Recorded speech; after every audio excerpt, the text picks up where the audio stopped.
Right, time now for a look through the international press. For that, we've got Olivia Salazar-Winspear here in the studio. Hi there, Olivia. Good morning. We're going to be starting in Italy with the Vatileaks story, which has come up once again in the press. What's that all about then? Yes, well, La Repubblica, the Italian daily, is claiming that they're linking Vatileaks, of course, to the departure of Benedict XVI, the Pope.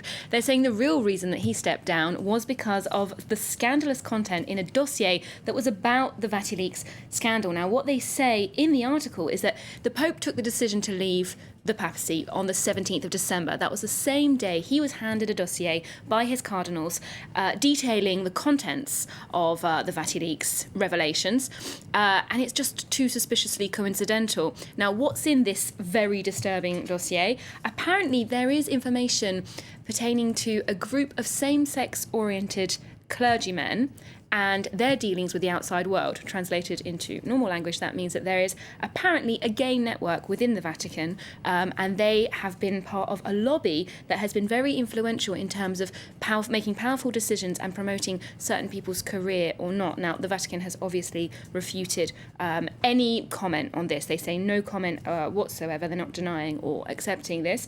The Italian press is going crazy for it. Courrier della Sera, again, said that the contents of this dossier were disturbing and troubling. Libero, a more tabloid-style paper, is talking about the lobbies, the blackmail, the economic problems within this dossier, and what they call a systematic abuse of power within the clergy, and again, the existence of this gay lobby. Okay, explosive claims there. I wonder if we will hear from the Vatican. Like you say, nothing for the time being. Staying in Italy, Italians going to the polls this weekend, and the press obviously talking about that as well. Yeah, it's a decisive weekend for Italy. Courrier International, the weekly roundup, has done a big dossier on the issue, taking a lot of their reporting from La Repubblica, in fact. The first issue, of course, is the country's economy, with millions of people living on the breadline in Italy. They say 8 million people are surviving on less than €1,000 a month. You've got rampant unemployment among young people, corruption in state institutions. So they're suggesting that the papacy will probably be quite far from people's minds this weekend. OK, let's move across the Atlantic then to the United States. A death row inmate in Georgia whose sentence has caused controversy. It seems that his execution could in fact be sped up.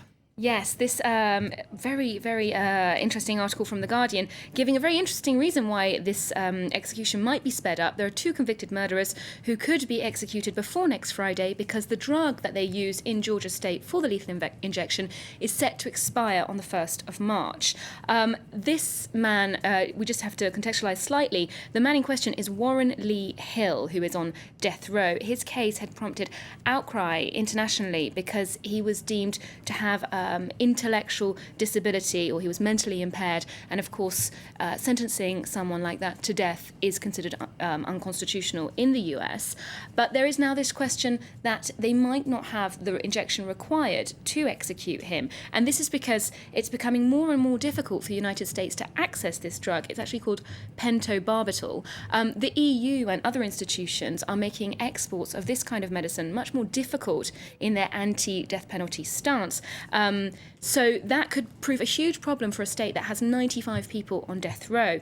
The local paper, the Atlanta Journal-Constitution, is saying that stay of execution has been lifted now, so his sentence has obviously come back. He is still on death row for the next week.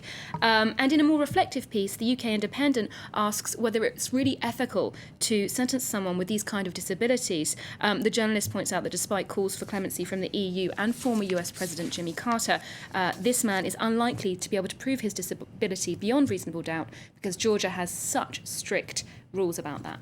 OK, let's just finish briefly on a bit of a lighter note. Up in Quebec, the language police are out. Language police are out enforcing the news. I love this, that this is on the front page. An Italian restaurant has been told off for not offering its menu in both languages. Of course, the bilingual state stipulates that everything must be in French and in English. So this restaurateur now is going to have to translate his menu from Italian into French and English for his francophone customers. A bit confusing on that menu, isn't it? Thanks very much, Olivia Salazar-Winspear. Never confusing, of course, with the International Press Review here on France 24.